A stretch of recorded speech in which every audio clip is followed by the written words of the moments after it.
para po ito sa doktor, sa nurse, sa accountant, sa bookkeeper, at dun po sa mga professional na may lisensya na galing sa Professional Regulation Commission.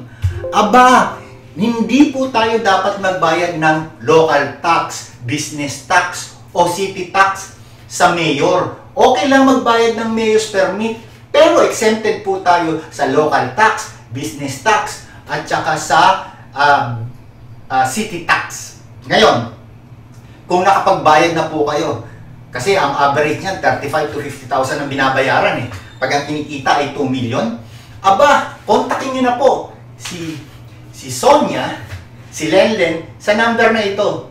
Siyempre may konting professional fee po yan. Kasi po, kailangan nilang kumita. So, hala na, magkita-kita tayo at matulungan namin kayo mai-refund yan.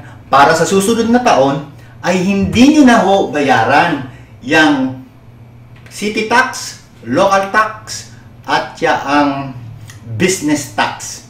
Marami pong salamat at magandang araw po sa inyong lahat.